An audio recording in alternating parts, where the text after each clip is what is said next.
Good evening, Sir Chavez. I am Stephanie Braga from 2B. I will be answering three important questions related to our research on organic skincare.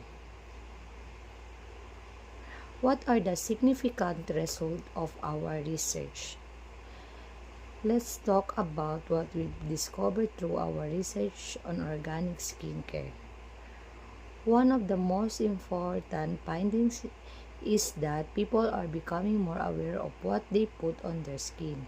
They want products that are not only effective but also safe and natural. Many consumers are now checking ingredients and avoiding harmful chemicals like parabens, sulfates, and artificial fragrances. This is a big opportunity for organic skincare because our products use natural ingredients that people trust like aloe vera, coconut